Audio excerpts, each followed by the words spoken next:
सभी का स्वागत करता हूं डाउटनेट पर। मैं आशा और उम्मीद करता हूं कि आप सभी बच्चे अपने घरों में एकदम सुरक्षित हैं, एकदम स्वस्थ हैं और एकदम तंदुरुस्त भी हैं। और क्या कर रहे हैं? और आप सभी बच्चे हमारी आज की इस इंटरेस्टिंग, इंपॉर्टेंट, ज्ञानवर्धक और सुपर फैंटास्टिक क्लास का इंतजार कर रहे हैं। हम किन के साथ बात कर रहे हैं? हम बात कर रहे हैं अपनी कक्षा 9th के प्यारे बच्चों के साथ। हमारा सब्जेक्ट है सामाजिक अध्ययन और इस सामाजिक अध्ययन विषय में आप और मैं स्टार्ट करेंगे एक बहुत ही इंपॉर्टेंट चैप्टर। आपके एग्जाम के परिप्रेक्ष्य में, आपकी परीक्षा के संदर्भ में ये चैप्टर बहुत ज्यादा महत्वपूर्णता रखता है। हमारे इस चैप्टर का नाम है लोकतांत्रिक अधिकार। जानेंगे कि अधिकार का मतलब क्या होता है, जानेंगे कि लोकतंत्र के अंदर अधिकार किन्हें दिए जाते हैं, क्या भारत के अंदर भारत के नागरिकों के पास कुछ अधिकार हैं, अगर हैं तो वो अधिकार कौन से हैं, उन अधिकारों का प्रयोग कैसे किया जाता है, अगर कोई आपसे आपके अधिकार छीन ले तो फिर आप कहां जाकर अपने अधिकारों की रक्षा की मांग कर सकते हैं। हम लोग अपनी आज की क्लास में इन्हीं बातों को समझने वाले हैं। इस चैप्टर के संदर्भ में आज आपका और हमारा लेक्चर नंबर 1 होगा और इस लेक्चर नंबर 1 में हम लोग मुख्य तौर पर देखेंगे कि अधिकार का क्या अर्थ होता है। अंग्रेजी में अधिकार को क्या कहा जाता है? राइट्स कहा जाता है। ठीक है जी। तो हम लोग जानेंगे कि अंग्रेजी का राइट है ना और हिंदी का अधिकार आखिर किस भावार्थ का नाम है। सबसे पहले ये डिस्कस करेंगे कि आज की क्लास में आप और हम क्या पढ़ेंगे और उसी के बाद फिर हम लोग अपनी आज की क्लास को शुरू कर देंगे। इस चैप्टर के संदर्भ में आज हमारी ये पहली क्लास है, तो आप सभी बच्चों से रिक्वेस्ट है, विनती है, अनुरोध है कि आप सभी बच्चे पूरे फोकस के साथ, पूरे ध्यान के साथ क्लास को शुरू से लेकर आखिर तक देखें। अपने समक्ष कोई भी कंफ्यूजन ना होने दें। कॉपी किताब साथ लेके बैठें। जो भी इंपॉर्टेंट बातें आपको बताई जाएं, आप सभी बच्चे उनको नोट डाउन करते रहें। अब पूरे फोकस के साथ हम लोग अपनी क्लास को शुरू करेंगे। सबसे पहले ये डिस्कस करेंगे कि आज की क्लास में आप और हम क्या पढ़ेंगे। अगर बात की जाए हमारी आज की क्लास में हम लोग अध्ययन करने वाले हैं, यानी कि पढ़ने वाले हैं क्या? लोकतांत्रिक अधिकार के बारे में। लोकतांत्रिक अधिकार से क्या तात्पर्य है? लोकतांत्रिक अधिकार से तात्पर्य है कि अधिकार मतलब क्या होता है। सबसे पहले तो हम लोग यही समझेंगे अपनी आज की क्लास में, अधिकार क्या है, अधिकार किन्हें दिया जाता है ना, इनको भी देखेंगे। और उसी के साथ साथ क्या लोकतांत्रिक देशों में ही जहां पर जनता का राज होता है, क्या वहीं पर आपको क्या दिखता है बच्चों? अधिकार दिखते हैं, ये हम लोग जानेंगे। और फिर लोकतंत्र में, यानी कि वो देश जहां पर क्या होता है बच्चों, लोगों का राज होता है, वहां पर अधिकारों की जरूरत पड़ती ही क्यों है, अधिकार क्या है ये जानेंगे। और फिर ये जानेंगे कि इनकी आवश्यकता ही क्यों है, क्यों जरूरत पड़ती है अधिकारों की, क्या अधिकारों के बिना हमारा जीवन नहीं चल सकता, इसको जानेंगे। आप जानते हैं लोकतंत्र का मतलब क्या होता है? लोक का मतलब होता है बच्चों लोग, है ना, और तंत्र का मतलब क्या होता है बच्चों? तंत्र का मतलब होता है शासन, अर्थात लोगों का शासन। यानी कि भारत जैसे देश, आपका क्या है अमेरिका, ब्रिटेन, उसी के साथ साथ ऑस्ट्रेलिया, कनाडा, जहां पर डेमोक्रेसी है, इन डेमोक्रेटिक कंट्रीज में, इन लोकतांत्रिक देशों में आखिर अधिकारों की आवश्यकता क्यों है ये देखेंगे। और उसके बाद फिर हम लोग इस अध्याय के क्विज के क्वेश्चंस को आप सभी के सामने रखेंगे। चलिए जी, अब पूरे उम्मीद के साथ मैं कोशिश करता हूं आप सभी को एक बहुत ही इंटरेस्टिंग से चैप्टर की तरफ लेके जाने की।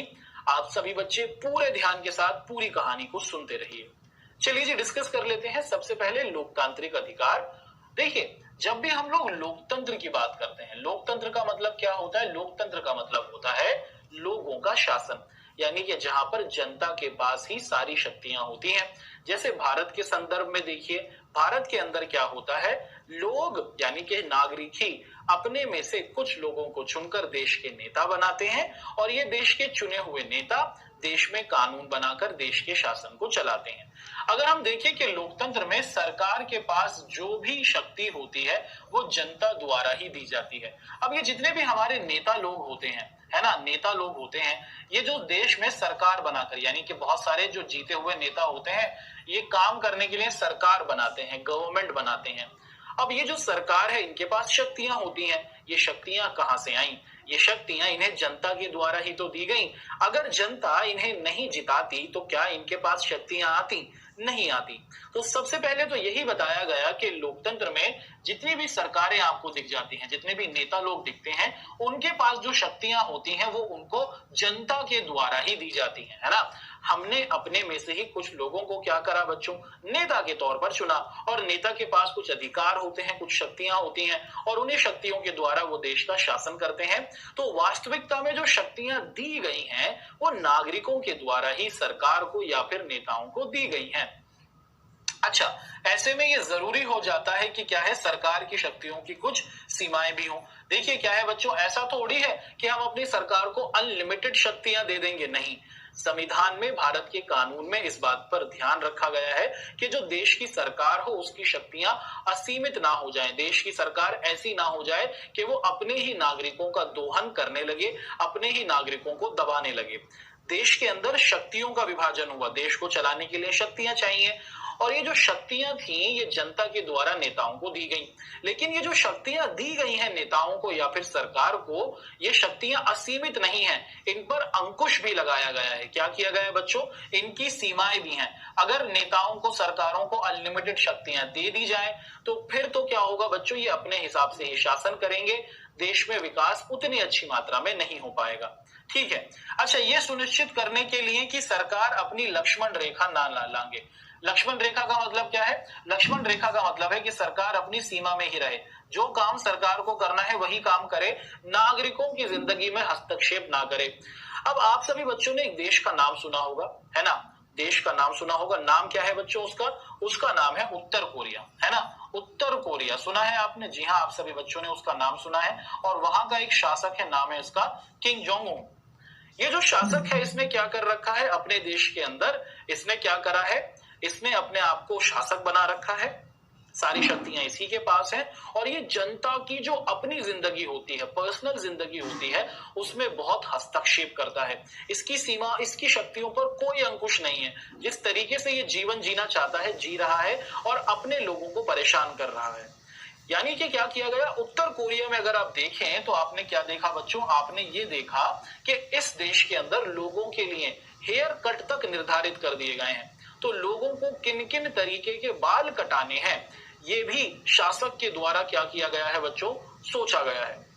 तो ये बात बताई जा रही है यहाँ पर कि लोकतांत्रिक देशों के अंदर क्या होता है, जनता को, नागरिकों को कुछ अधिकार दिए जाते हैं, और ये अधिकार इसलिए दिए जाते हैं कि जो सरकारें हैं वो निरंकुश ना हो जाएं, उन पर अंकुश लगा रहे, वो उत्तर कोरिया जैसी ना हो जाएं कि वो अपने नागरिकों के हर फैसले को करने लगें। ठीक है जी।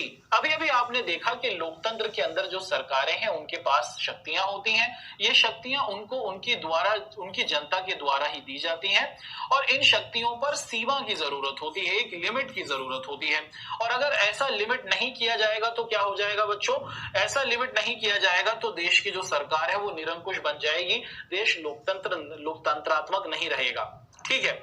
अच्छा, देश के नागरिकों पर क्या है बच्चों? देश के नागरिकों को सुरक्षित रखने के लिए, देश के नागरिकों को आगे बढ़ाने के लिए, देश के नागरिकों को विकसित करने के लिए हर देश अपने नागरिकों को कुछ अधिकार देता है। और ये अधिकार आपको कहाँ दिखते हैं? ये अधिकार आपको मुख्य तौर पर दिखते हैं कहाँ पर बच्चों?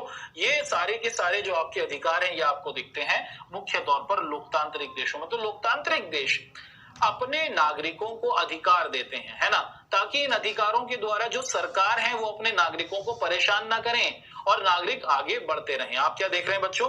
लोकतंत्र में क्या है, सरकारें इन अधिकारों का उल्लंघन नहीं कर सकती।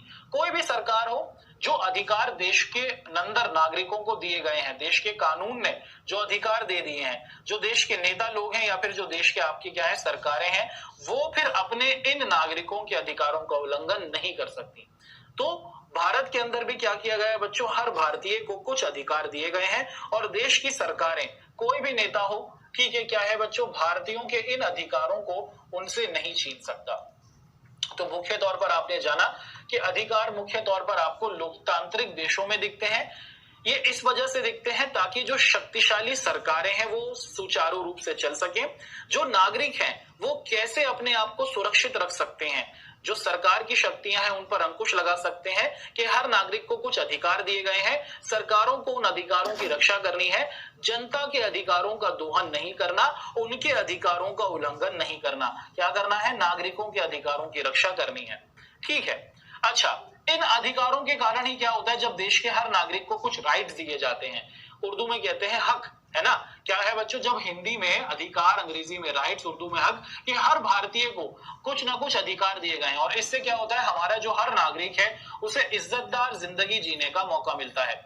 अगर भारत के संदर्भ में देखें, आपको अमीर लोग, गरीब लोग, अलग अलग भाषा बोलने वाले, अलग अलग धर्म, अलग अलग जाति, अलग अलग संस्कृति, अलग अलग संप्रदाय के लोग दिखेंगे।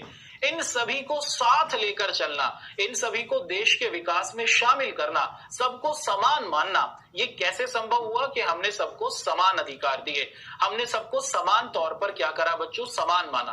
तो देश के अंदर ताकि भारत का गरीब से गरीब व्यक्ति, ताकि भारत का अमीर से अमीर व्यक्ति, भारत का हिंदी भाषी, भारत का उर्दू भाषी, भारत का मराठी भाषी बोलने वाला व्यक्ति, हमारा तमिल, तेलुगु, कन्नड़ भाषा बोलने वाला व्यक्ति क्या कर सके बच्चों? एक सम्मान पूर्वक जिंदगी जी सके, एक ऐसा जीवन जी सके जहां पर उसको क्या हो? अपने जीवन पर गौरव हो, अपने जीवन पर गर्व हो। इसके लिए ही देश की जो सरकारें होती हैं वो अपने नागरिकों को अधिकार देती हैं। आप दुनिया के किसी भी लोकतांत्रिक देश को देखेंगे, आप अमेरिका को देखेंगे, वहां के नागरिकों के पास अधिकार है, उनके देश ने दिए हैं। आप ऑस्ट्रेलिया को देखेंगे, वहां के देश ने अपने नागरिकों को अधिकार दिए हैं। आप कनाडा को देखेंगे, वहां के देश ने अपने नागरिकों को अधिकार दिए हैं। तो दुनिया का हर लोकतांत्रिक देश अपने नागरिकों को अधिकार देता है। जितने भी गैर लोकतांत्रिक देश हैं वहां पर आपको अधिकार नहीं मिलते हैं, वहां के नागरिकों को आपको अधिकारों की उपस्थिति नहीं मिलती है। तो ये हमारे लिए बहुत ही गौरव की बात है कि हम भारत जैसे देश में हैं जहां पर हमें अधिकारों की उपस्थिति है और इन्हीं अधिकारों के कारण हम अपने आप को आगे बढ़ा सकते हैं। ठीक है। अच्छा, ये जो आपको अधिकार दिए गए हैं इसके द्वारा हर व्यक्ति का जो जीवन होता है वो सुखमय बनता है, वो अच्छा बनता है और इसी कारण क्या होता है बच्चों? हर व्यक्ति क्या कर सकता है? सुखी रह सकता है और बाकी के नागरिक को भी क्या कर सकता है? कोई तकलीफ नहीं दे सकता। अच्छा, आपको जो अधिकार दिए गए हैं ऐसे ही अधिकार दूसरे नागरिकों को दिए गए हैं, तो आप अपने नागरिकों को, अपने अधिकारों को ऊपर रखें और दूसरों के अधिकारों को नीचे रखें, ऐसा बिल्कुल भी नहीं होगा। सबको देश के अंदर समान अधिकार दिए गए हैं। कानून की नजर में, अधिकार की नजर में सब समान हैं। आप अपने अधिकारों को प्राप्त करने के लिए दूसरों के अधिकारों का हनन नहीं कर सकते, आप दूसरों को तकलीफों में नहीं रख सकते। तो अधिकार मुख्य तौर पर लोकतांत्रिक देशों में है और इन अधिकारों के द्वारा जो इन देशों में रहने वाली जनता है, नागरिक है, उनके जीवन स्तर को अच्छा करने की कोशिश की गई है और ये भी कोशिश की गई है कि जो जनता हो क्या ना करे, एक नागरिक अपने अधिकारों की प्राप्ति के लिए दूसरे नागरिक को तकलीफ में ना डाले। इस लेसन में या फिर इस अध्याय में आप और हम भारत के संविधान यानी कि जो हमारे देश का कानून है, हमारे देश की जो कानून की पुस्तिका है, उसमें क्या क्या अधिकार दिए गए हैं। भारत के हर नागरिक को अधिकार दिए गए हैं। आपको, मुझको, आपके पिताजी, आपकी माताजी, हम सभी को क्या दिए गए हैं बच्चों? भारत के कानून ने अधिकार दिए हैं। जैसे ही आप भारत के अंदर पैदा हुए, जैसे ही आप भारत के नागरिक बन गए, आपको भारत के संविधान ने कुछ मौलिक अधिकार दिए हैं। उनको हम लोग अपनी क्लास में आज पढ़ेंगे, आने वाली क्लासेस में पढ़ेंगे और उसी के साथ साथ जानेंगे इन मौलिक अधिकारों की क्या है बच्चों जरूरत की, ये मौलिक अधिकारों की आवश्यकता हमें पढ़ी क्यों। और साथ में हम ये भी देखेंगे, क्या भी पढ़ेंगे बच्चों? हम ये भी देखेंगे कि इन मौलिक अधिकारों के साथ कौन कौन सी शर्तें जुड़ी हुई हैं। कि मौलिक अधिकार तो सबको दे दिए गए हैं, लेकिन कुछ शर्तें भी हैं कि किन किन जगहों पर इन मौलिक अधिकारों पर क्या है बच्चों रोक लग सकती है। और इनको हम लोग अपनी आने वाली क्लास में इसी अध्याय के संदर्भ में जानेंगे। तो भारत के अंदर क्या है बच्चों, हर भारतीय को 6 मौलिक अधिकार उपस्थित हैं। कौन कौन से हैं, कितने हैं, किन किन को दिए गए हैं, क्या उनके नाम हैं, सभी का डिस्कशन करेंगे। लेकिन अभी तो हम लोग सबसे पहले अधिकार की ही परिभाषा को सीख लें। आपके पेपर के अंदर सवाल पूछा जाता है कि अधिकार से क्या तात्पर्य है। क्यों ना सबसे पहले अधिकार के ही अर्थ को जानें और उसके बाद फिर हम लोग अपनी क्लास को आगे बढ़ाएं। अगर हम लोग ध्यान से समझें तो अधिकार, ये जो शब्द है, क्या है बच्चों? अधिकार। इस शब्द का अर्थ क्या होता है कि लोगों द्वारा, है ना, सरकार से किए गए दावे जिन्हें समाज और कानून की सहमति प्राप्त हो। देखिए क्या है बच्चों, अधिकार एक ऐसी स्थिति है, एक ऐसा सोच है जिसमें क्या होता है, जो देश की जनता है वो अपनी देश की सरकार से क्या करती है, किए गए दावे हैं। देश की जो सरकार है वो देश के लोगों से कुछ वादे करती है, या फिर देश के लोग भी अपनी देश की सरकारों से कुछ वादे करते हैं, और ये वादे देश के अंदर क्या होते हैं, कानून की सहमति और समाज के लोग क्या करते हैं, उनको मान्यता देते हैं। जैसे भारत के अंदर हम सभी के पास अधिकार है कि हमें स्वतंत्रता दी जाए, है ना। आपको और मुझको क्या है, स्वतंत्रता का अधिकार दिया गया है। क्या दिया गया है, राइट टू फ्रीडम। आप जहां जाना चाहें वहां जाएं, जहां बसना चाहें वहां बसें, जिस तरीके का खाना खाना चाहें खाएं, जिस तरीके के कपड़े पहनना चाहें पहने, है ना। आपको कोई रोकेगा नहीं, आपको कोई टोकेगा नहीं। तो क्या है बच्चों, क्या समाज ने इस बात को स्वीकार किया? हाँ, समाज ने इस बात को कहा कि स्वतंत्रता सबको मिलनी चाहिए, चाहे अमीर हो, चाहे गरीब हो, चाहे निम्न जाति का हो, चाहे उच्च जाति का हो, चाहे हिंदू हो, चाहे मुस्लिम हो, चाहे जैन हो, चाहे तेलुगु भाषी हो या फिर कन्नड़ा भाषी, सबको स्वतंत्रता मिलनी चाहिए। तो सीधे सरल शब्दों में आपने जाना कि अधिकार क्या है। अधिकार जो देश के नागरिक हैं, है ना, और जो सरकार है, उनके बीच किए गए दावे हैं। दावे का मतलब क्या है, एक प्रकार का वादा है। और इस वादे को क्या किया जाता है बच्चों, इस वादे को समाज ने स्वीकृति दी गई है। जैसे समाज में कहा गया कि सबको स्वतंत्रता दी जाए, इसीलिए क्या किया गया, भारत के अंदर सबको स्वतंत्रता का अधिकार दिया गया। जैसे भारत के अंदर अगर आप देखें, हमारे समाज में ये मान्यता है कि सबको समान माना जाए। अमीर गरीब के बीच में जो बंटवारा है, ऊंची जात नीची जात के बीच में ये जो मतभेद है, इसको समाप्त किया जाए। तो समाज के अंदर ये एक और मान्यता है, और इसी वजह से क्या हुआ, यही मान्यता फिर अधिकार के रूप में स्थापित हुई। तो सीधे सरल तौर पर आपने जाना कि अधिकार क्या है। अधिकार देश के लोगों के द्वारा स्थापित दावे या फिर वादे हैं, जो समाज और कानून की सहमति प्राप्त हैं। जो समाज के लोग क्या करते हैं बच्चों, स्वीकृति देते हैं। क्या करते हैं, जैसे समाज स्थापित करता है, जैसे समाज कहता है कि हाँ ऐसा होना चाहिए, सबको स्वतंत्रता मिले, सबको समानता मिले, सबको अपने धर्म का प्रचार करने का अवसर मिले, सबको शिक्षा प्राप्त करने का अवसर मिले। तो वो चीजें जो समाज कहता है कि हाँ होनी चाहिए देश के अंदर, वही चीजें देश के लोग देश की सरकारों के साथ मिलकर अधिकारों के रूप में स्थापित करते हैं, है ना। उन्हें ही हम लोग क्या कहते हैं बच्चों, उन्हें ही हम लोग अधिकार कहते हैं। अब इसका मतलब क्या है बच्चों, इसका मतलब यह है कि किसी व्यक्ति का बेहिसाब दावा उसका अधिकार नहीं हो सकता। अगर कोई व्यक्ति क्या कहने लगे, अगर कोई व्यक्ति ताजमहल के बाहर खड़ा हो जाए और कहे कि भाई मैं दावा करता हूं कि ये ताजमहल मेरा है, उसका ये दावा बेहिसाब है, बेतुक है ना, इसका कोई फैक्ट ही नहीं है। आपको पता है कि क्या है बच्चों, आप हर दावे को, आप हर चीज को ये नहीं कह सकते कि ये मेरा अधिकार है। नहीं, आपका जो अधिकार है वो साबित वाला होना चाहिए। आपको साबित करना होगा कि ये आपका अधिकार किसी दूसरे के हक को, किसी दूसरे के अधिकार को खत्म नहीं कर रहा। तो ये भी बताया गया कि हर व्यक्ति को क्या कहा गया, हर व्यक्ति को कहा गया कि हम समान हैं, आप जहां रहना चाहें वहां रह सकते हैं, जिस स्थान पर जीना चाहें जी सकते हैं। अब कोई व्यक्ति क्या कहे, अब कोई व्यक्ति ताजमहल को देख के कहे कि मैं दावा करता हूं कि ये जगह मेरी है और मेरे पुरखों की है और यहां अब कल से मैं रहूंगा, क्या उसका दावा सच्चा माना जाएगा? क्या हम कह सकते हैं कि यहां पर उसको अधिकार दिया गया है? नहीं। क्या समाज इस बात को मानेगा? नहीं, समाज इस बात को नहीं मानेगा, क्योंकि हमको पता है कि यहाँ पर भारत के मुगल राजा रहते थे, ये उस व्यक्ति की जमीन नहीं है ना। तो आपने क्या देखा, ये समझ में आया कि आप किसी भी व्यक्ति के किसी भी दावे को अधिकार नहीं बना सकते। अधिकार तो वो है जिसे समाज ने स्वीकृति दी हो, यानी कि सबको आजादी मिले, सबको समानता मिले, सबको धर्म का अवसर मिले, अपने धर्म का प्रचार करने का, सबको शिक्षा का अवसर मिले, उसी को क्या कहा गया, उसी को अधिकार की संज्ञा दी गई है। ठीक है, अधिकारों का अर्थ है एक समाज से दूसरे समाज में। ठीक है बच्चों, अधिकारों का मतलब अगर हम समझना चाहें, एक और परिभाषा आपके सामने रखी गई है कि अधिकारों का अर्थ है एक समाज से। जैसे हमारा क्या हुआ बच्चों, हिंदू समाज हुआ, हमारा मुस्लिम समाज हुआ, हमारा तेलुगु भाषी समाज हुआ, हमारा कन्नड़ा भाषी समाज हुआ। तो अधिकारों का अर्थ है कि एक समाज से दूसरे समाज में और एक काल से दूसरे काल में अलग हो जाता है। ठीक है बच्चों, अगर आप देखें कि एक आपका जो क्या है बच्चों समाज, वहां पर आपको अलग अधिकार दिख जाएंगे, और अगर आप दूसरे समाज में देखेंगे तो वहां पर आपको अलग अधिकार दिख जाएंगे। आज से आप लगभग 100 साल पहले के 6 देशों को देखेंगे तो वहां के लोगों के पास अलग अधिकार थे। वर्तमान समय के अंदर के देशों में देखेंगे तो वहां पर आपको अलग अधिकार दिख जाएंगे। तो अधिकार सीधे सरल तौर पर मौजूद वो दावे हैं जो लोगों के द्वारा स्थापित किए जाते हैं सरकारों के मध्य। और ये दावे कैसे होते हैं, ये कानून इनकी स्वीकृति देता है, ये बेहिसाब बेबुनियाद नहीं होते, समाज इनकी स्वीकृति देता है। अगर कोई व्यक्ति बेहिसाब दावों को कहे कि ये मेरा अधिकार है, तो उसको अधिकार नहीं माना जाता।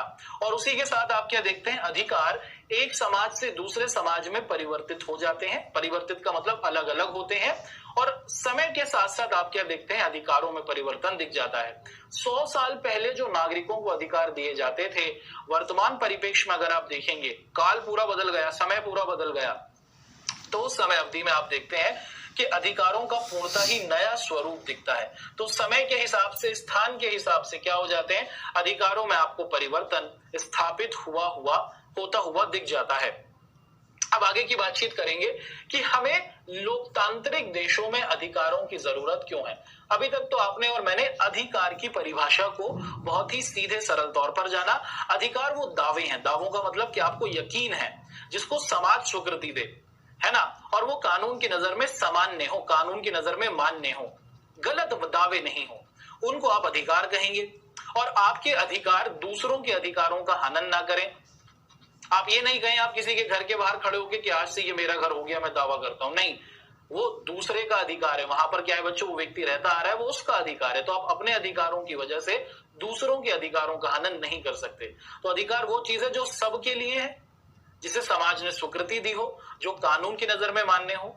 अब हम लोग ये देख रहे हैं कि आपके लोकतांत्रिक देशों में, दुनिया के वो देश जहां पर लोकतंत्र स्थापित होता है, वहां पर आखिर अधिकारों की जरूरत पड़ती ही क्यों है। भारत के अंदर हम नेताओं को चुनते हैं, नेता लोग देश में कानून बनाते हैं और देश चलता है। नागरिकों को अधिकार देने की आवश्यकता क्यों पड़ी, आपको और मुझको अधिकार क्यों दिए गए। देश तो ऐसे भी चल सकता था, नेता लोग कानून बनाते रहते, हम लोग कानूनों को मानते रहते, देश चलता रहता, देश विकसित करता रहता। ऐसा नहीं है बच्चों, इसके पीछे एक बहुत बड़ी कहानी है। वो कहानी हम लोग देखेंगे कि भारत के अंदर या फिर जितने भी लोकतांत्रिक देश हैं जहां पर नेता लोग कानून बना रहे हैं, नेता लोग कानून बनाते हैं, इनके होते हुए भी नागरिकों को अधिकार क्यों दिए गए, इसको हम लोग समझते हैं। देखिए, लोकतंत्र के लिए, लोगों के राज के लिए या फिर लोकतंत्र के अस्तित्व के लिए अधिकार जरूरी होते हैं। किसी भी देश को अगर लोकतांत्रिक बने रहना है तो उस देश में जनता के पास, नागरिकों के पास अधिकार जरूरी होने चाहिए। कारण क्या है कि हर नागरिक को क्या है बच्चों, लोकतांत्रिक प्रक्रिया में भाग लेने का अधिकार प्राप्त होता है। आप और मैं चुनाव में भाग ले सकते हैं। आप और मैं अगर 18 साल के हैं तो चुनाव में भाग ले सकते हैं, वोट कर सकते हैं। ये क्या है भाई, ये अधिकार ही तो है। ये क्या है बच्चों, ये अधिकार ही तो है। अगर ये अधिकार होता ही नहीं तो लोकतंत्र ही नहीं होता। समझ में आ रहा है आपको? जी हाँ, किसी भी लोकतांत्रिक प्रक्रिया में अगर आप देखें, हर नागरिक को क्या होता है बच्चों, लोकतांत्रिक प्रक्रिया में भाग लेने का अधिकार होता है, वोट देने का अधिकार होता है। अगर अधिकार ही नहीं दिया जाएगा तो लोकतंत्र ही नहीं होगा। आगे की कहानी देखिए, हर नागरिक को लोकतांत्रिक सरकार का हिस्सा बनने का अधिकार भी होता है। आप खुद देखिए, भारत के संदर्भ में देखिए, आप और मैं क्या कर सकते हैं। अगर आप बड़े हैं 25 साल से तो आप लोकसभा के चुनाव में खड़े हो सकते हैं। अगर आप 35 साल से बड़े हैं तो आप राष्ट्रपति के चुनाव में खड़े हो सकते हैं। अगर आप 18 साल से बड़े हैं तो आप अपने देश में सरकार को चुन सकते हैं। ये सभी क्या है, ये सभी जो आपको मौके दिए जा रहे हैं, ये जो दावे किए जा रहे हैं, ये सभी आपके अधिकार हैं। अगर ये अधिकार नहीं होते तो ये लोकतंत्र भी नहीं होता। तो लोकतंत्र और अधिकार एक दूसरे से कहीं ना कहीं जुड़े हुए हैं। अगर अधिकार उपस्थित नहीं होंगे तो वो देश लोकतंत्रवादी देश नहीं कहलाएगा, वो अलोकतांत्रिक देश बन जाएगा। ठीक है, आगे की कहानी देखते हैं कि अधिकार क्या करता है बच्चों। अधिकार बहुसंख्यकों से अल्पसंख्यकों की रक्षा भी करता है। अब दुनिया के बहुत से देश देखेंगे, दुनिया के आप बहुत से देश देखेंगे। सबसे पहले इन दो शब्दों के अर्थ को आप और हम समझते हैं। एक कहा जा रहा है बहुसंख्यक। बहुसंख्यक का मतलब होता है जिनकी संख्या होती है देश में ज्यादा। अल्पसंख्यक होते हैं वो लोग जिनकी संख्या होती है देश में कम। एक देश है हमारे बराबर में ही पड़ता है ना, हमारे बराबर मतलब हमारे देश के पास पड़ता है। श्रीलंका इसका नाम है, भारत के दक्षिण के छोर पर है, छोटा सा द्वीपीय देश है। अगर आप श्रीलंका को देखते हैं तो श्रीलंका के अंदर भी क्या था बच्चों, भारत के जैसे ही वहां पर समानताएं थी। भारत को कब आजादी मिली? भारत को आजादी मिली 1947 में और श्रीलंका को आजादी मिली 1948 में।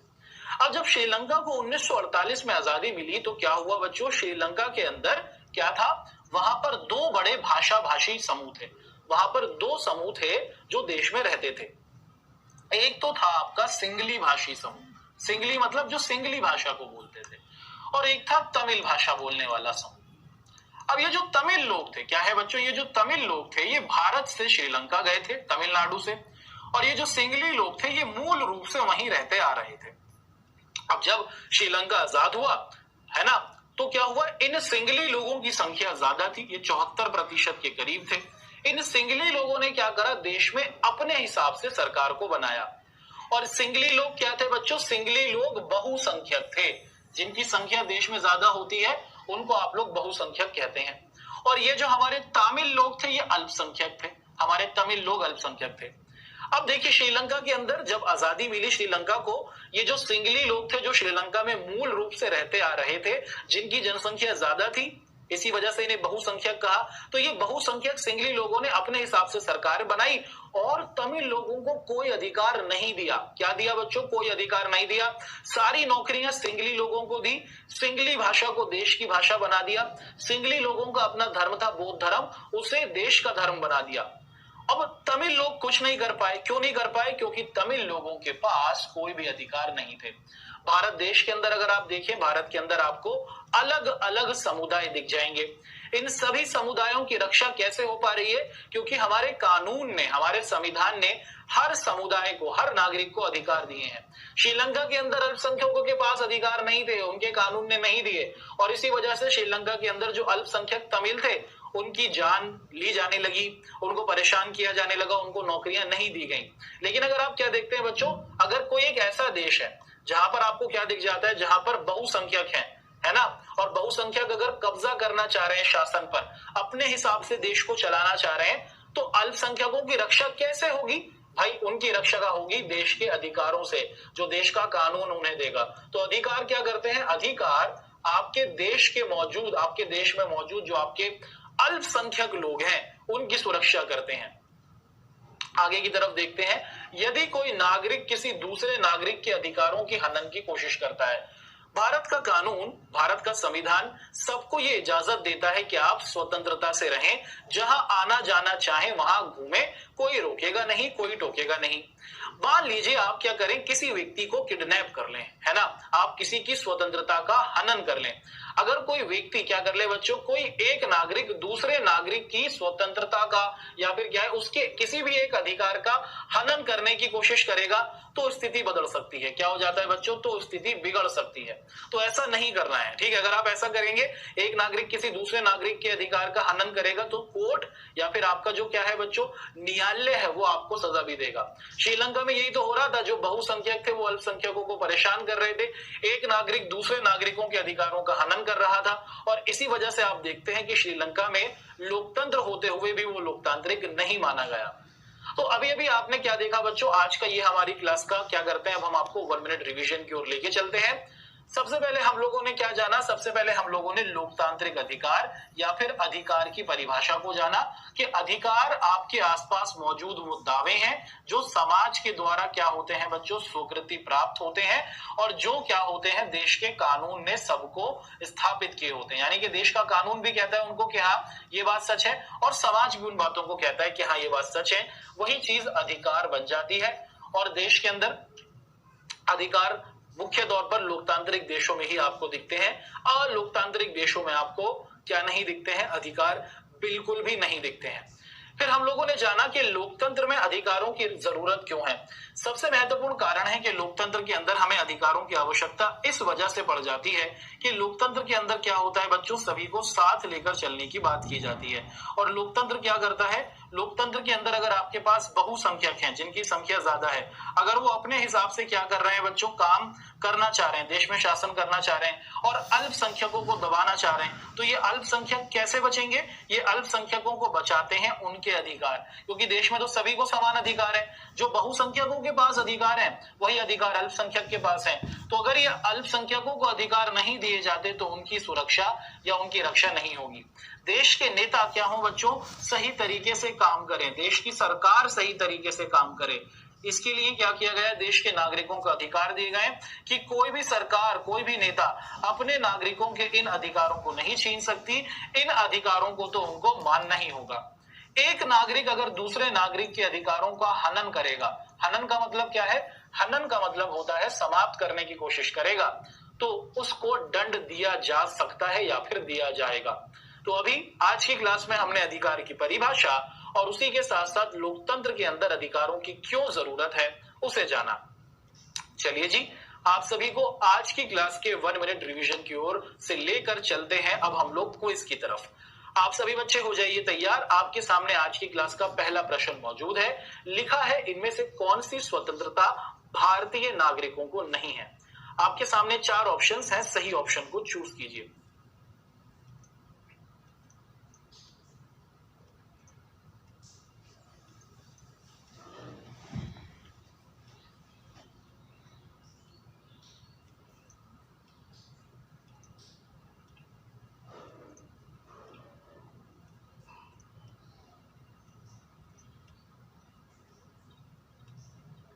अगले प्रश्न की ओर बढ़ रहे हैं। नेक्स्ट सवाल है कि भारत संविधान में या फिर भारत के संविधान में इनमें से कौन सा, भारत का संविधान इनमें से कौन सा अधिकार देता है।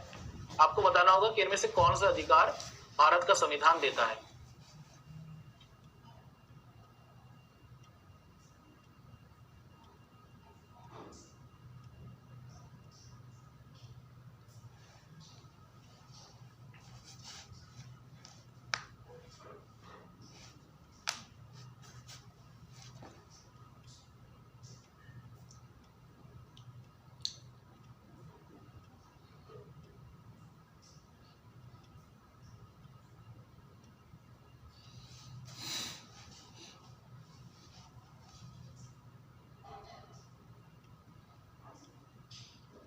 अगले प्रश्न की ओर बढ़ते हैं। अगला सवाल है कि मूल अधिकारों को, यानी कि हर किसी को मूल अधिकार मिले, सर्वप्रथम किस देश में संवैधानिक मान्यता दी गई।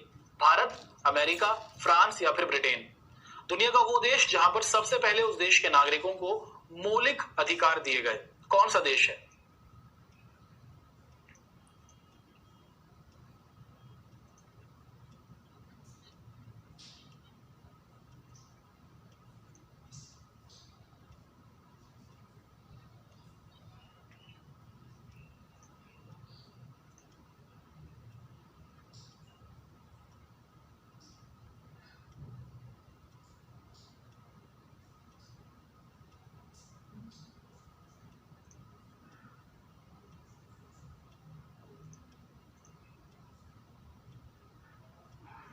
और समय होता है पूरा। चलिए जी, हम लोग क्या कर लेते हैं, आप सभी के साथ क्विज के आंसर्स का डिस्कशन कर लेते हैं। सबसे पहला सवाल रहा कि इनमें से कौन सी स्वतंत्रता भारत के नागरिकों को नहीं है।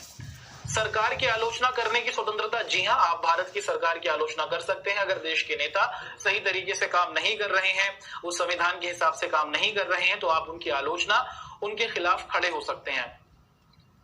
सरकार बदलने के लिए आंदोलन करने की स्वतंत्रता, जी हां, आप ये भी कर सकते हैं। भारत के हर नागरिक को देश के अंदर सरकार में बदलाव लाने के लिए आंदोलन करना, इकट्ठे होकर विरोध करने की इजाजत दी गई है।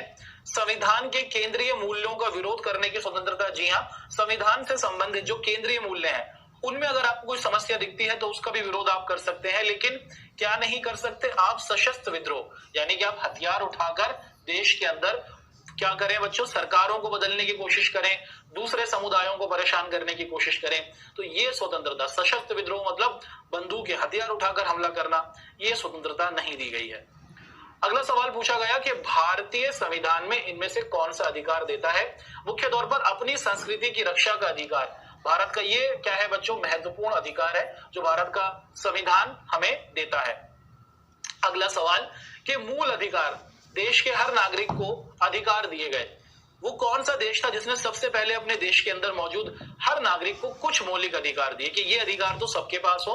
वो देश कौन था जिसने संविधान में इस बात को डाला कि देश के अंदर हर नागरिक के पास कुछ अधिकार हो, और वो है संयुक्त राज्य अमेरिका। जब आजाद हुआ उसके बाद से ही अमेरिका ने क्या करा, अपने नागरिकों को कुछ मौलिक अधिकार दिए, और फिर दुनिया के अलग अलग देशों ने अमेरिका की तरह ही अपने नागरिकों को अधिकार देने की कोशिश की। चलिए जब आगे बढ़ते हैं, आप सभी के समक्ष आज की क्लास के होमवर्क के क्वेश्चंस को रख देते हैं। आपके सामने क्या रहा बच्चों, ये आज की क्लास के होमवर्क के क्वेश्चंस रहे। मैं पूरी आशा करता हूं कि आप सभी बच्चे क्या करेंगे, इन होमवर्क के क्वेश्चंस को जरूर करेंगे, है ना।